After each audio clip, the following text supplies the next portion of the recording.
Sometimes we need to bring things up, let it be discussed, let people kind of go back and forth, and I don't like this, I don't like that, get feedback, but just tell them from the beginning, we're going to just discuss this. We're not going to make any decisions today. We're just going to consider it for the future. Our principle is we need to harness the history as we forge into the future. Help us to understand how maybe that has happened in your ministry, or kind of illustrate how, either positive or negative, there was a not recognizing the history that was there. You didn't harness that as you were trying to move into the future. Okay, well, let me just mention first, if you're a pastor, you are called to directionally move your sheep. So you've got to make decisions to help move them forward for people who will be coming into the church. That's not just spiritual decisions in, like opening up the text and giving them from scripture. That's buildings and grounds and programs and all of that other stuff. So you need to move them in that direction. But at the same time, the pastors before you have wrestled with many of the same issues to get to where you're at now. For example, I pastored a church years ago, and whenever I first got there, we had small facilities, and as we continue to grow, I realized this small country church, it had pews and so forth. It was going to cost us several $100,000, if not over $1 million, to add anything on, because of where we had townships on top of the county and the city and all of these things. So it was going to be so expensive because of all the hoops to jump through. Meaning adding buildings. Yeah, expanding the buildings, what you're saying. Gotcha. Okay. So what we decided, what I looked around and thought is, we just need to remove the pews so that we can put chairs in and make this room multifunctional.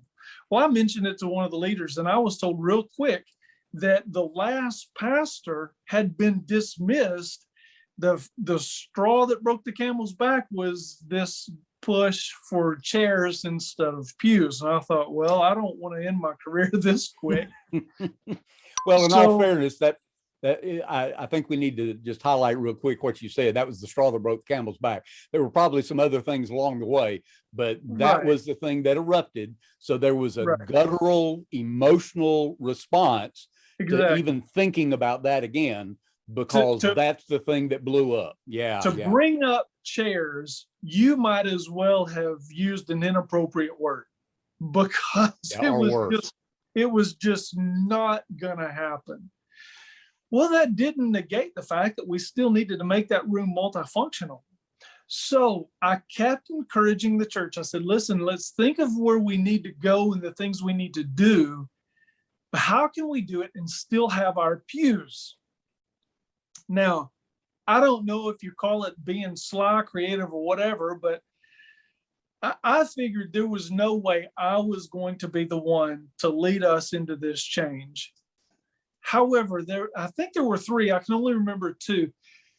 There were several events. One, we did a big Passover Seder meal in our worship space, because that was our fellowship space too. I mean, that was the biggest room we had. And so for the worship service, we needed to have tables brought in, and we took the Sunday school time and the worship time to have a meal to teach us what this Passover Seder was. Well, in order to get chairs in there, or tables in there, I said, guys, listen, we're not getting rid of the pews, but we need to move them out to another room just for a Sunday, and then we can put them back. And everybody was okay with that. So our guys unbolted these things from the floor, put them on dollies, and moved them out of the room. Well, it wasn't too much longer after that we Detroit hosted the Super Bowl. Well, at that time, we had money from NAM for Super Bowl parties. It was great evangelistic opportunities during that time. And we had some funds to host a Super Bowl party, an evangelistic event at our facilities. Well, in order to do that, we needed to move the pews again. So the guys were like, hey, let's move the pews. And so we moved the pews out and brought in some chairs and so forth for the worship space so we could watch the Super Bowl event. And it was a great, great time. But after about the second or third time, those guys who had been moving those pews back and forth from room to room and having to bolt them back in, they were like, this is getting old. I was like, what do you recommend? They're like, well, let me interrupt you a second, because it wasn't like they were just pulling them just a few feet. And it's not the facility wasn't that big, because I know the church you're talking about, but the facility wasn't that big, but you had to move all these pews down to kind of a fellowship hall area, the kind of an open area, which made that space unusable. That was unusable then. Totally unusable, because you had how many pews? They were, oh goodness, I'd say probably 30 pews. Yeah, I was going to say on each side. Yeah, maybe, I was thinking 24 to 30. Yeah. Yeah. So I mean, that's a lot of pews to be stacked up somewhere. So yeah. Okay. And so you said after a couple of times, yeah. The guys were like, hey, we need to start thinking about not having to do this if we're going to keep having events in here. And so they needed to own it themselves. If we were going to move forward, they needed to help come up with the solution, because it was their backs that were being broken, putting these things back and forth. Right. Okay. Now let me ask you a question, and I'm going to kind of keep interrupting here as we go. Sorry, I'm just being rude, man. That's fine. But here's my question. At this juncture, now you picked up early what the history was, right? You didn't want your legs cut out from underneath you, so you picked up. So that was smart. Okay. But to this juncture where you are, has there been any kind of formal kind of action? I mean, have you had any kind of formal action about getting chairs again, or is this all informal? No, this is just informal. I mean, okay, this is so this is a key chairs is happening while guys are pushing pews back in and out, saying, man, this has got to stop. What are we going to do? We can't keep doing this. Here's the principle you did, whether you realized it or not. And I want guys to get this. I want the churches to understand this, not just pastors, but anybody in leadership. There are two kinds of decision-making, two kinds of things that need to happen in every church, particularly a medium to small size church. One of them are those formal decisions. The other are the informal. Now, we're talking about business meetings today and trying to keep unity. If you try to move something that is historical, like Bert's describing to us, we're going to come back to that. But you take something like that, if he had not done anything informally to start helping them make a decision, and he had simply come back to the church in a business meeting to try to ask them to remove the pews and to put chairs there, he would have ignored the informal process. Almost always in churches, you have to have both. Now, sometimes, let me just throw this little piece in. Sometimes it's something that needs to happen, that needs to be presented, and only presented for discussion. We have in our heads, hey, we got to make a decision on this, but we don't need to be forcing things sometimes. Sometimes we need to bring things up, let it be discussed. Sometimes we need to bring things up, let it be discussed, let people kind of go back and forth, and I don't like this, I don't like that, get feedback, but just tell them from the beginning, we're going to just discuss this. We're not going to make any decisions today. We're just going to consider it for the future.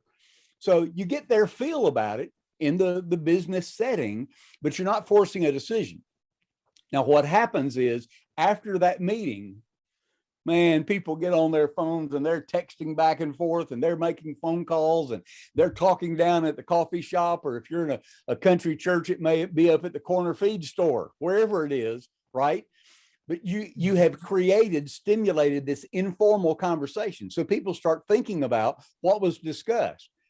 And what inevitably happens is they begin thinking, well, but I can see their point. Well, I can see their point. And they start processing that informally. Then in the proper time, you come back to a formal decision. You have to have both, informal and formal. Okay, I interrupted you. Now, pick back up where you were. You really have done well creating the opportunity for them to start taking ownership of what needs to happen. So informally, they have begun to discuss, this is a pain. I'm tired of unbolting the pews. I'm tired of lifting, moving, carrying. Okay, so pick up the story right there.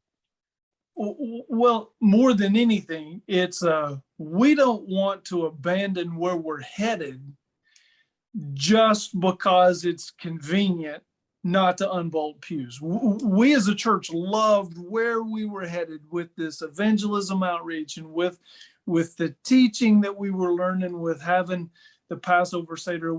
Our church loved having that, and they loved that more than they loved the fixed seating.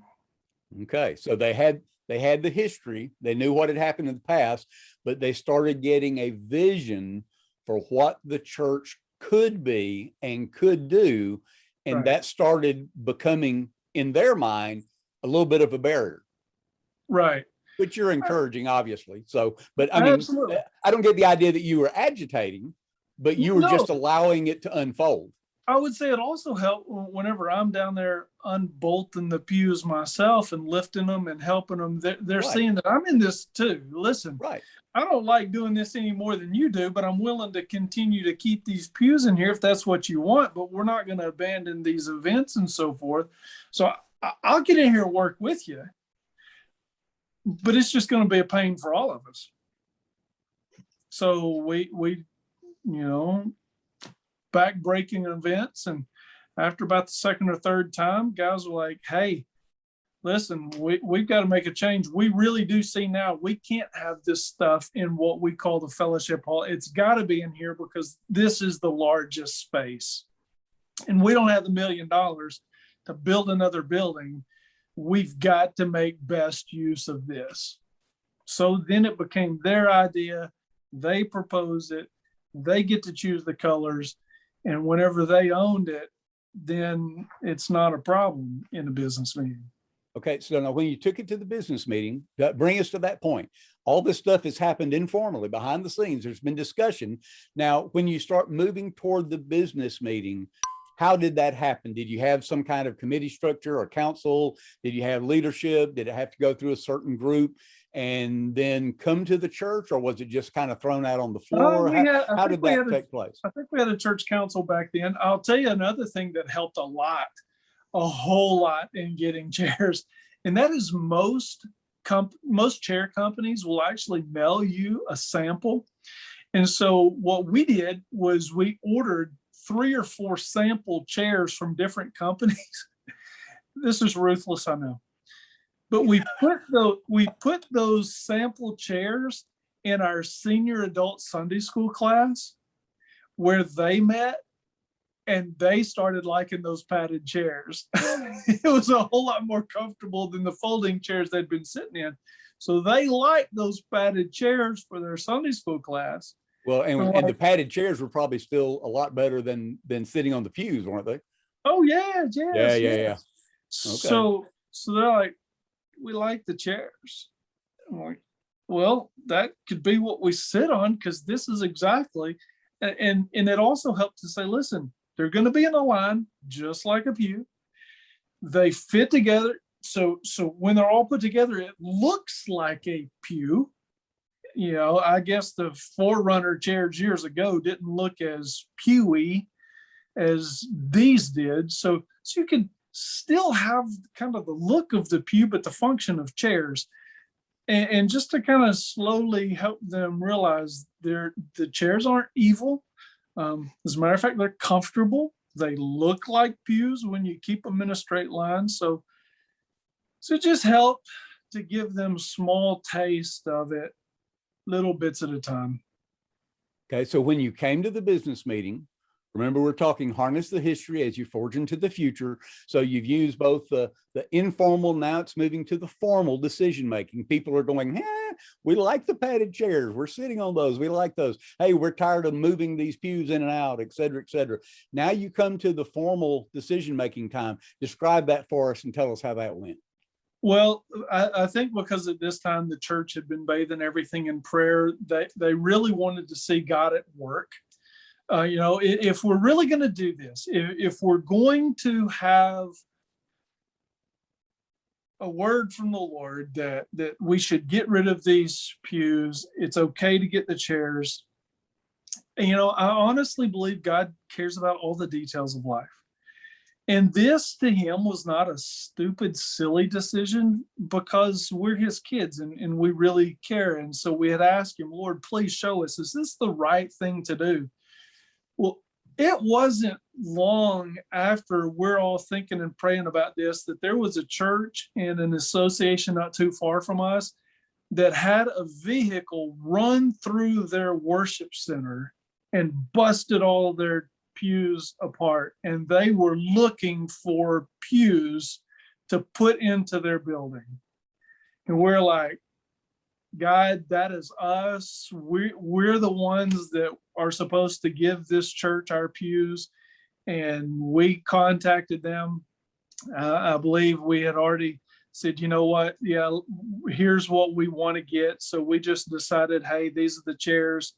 Here's our pews. They took the pews. We got the chairs in, and we got to see God at work, because it was a blessing for that church, because they had no idea. I mean, where are you going to get 30 pews from overnight? Well, that's just a God thing. So our church got to see God work through all of this. So even in the business process, the business part of it, the business meeting, you did see continued unity. You were still focusing on the future. You were still moving toward the future. There was a vision for the future. So when you came down to the actual business meeting time, you were able to, one, approve getting chairs, right? Mm-hmm. But then not just approve getting chairs, but also approve being able to help another church. Right, just to give them away. People were like, do we sell them? Do we donate them? What do we do? Well, God gave us that answer. Here's what you're going to do. You're going to give them to this church. So, right. So all that timing worked out, that God just made everything fit together. Yeah. Okay. So our principle today that's helping us guide through church business meetings and continue to maintain unity, it really doesn't happen in the business meeting.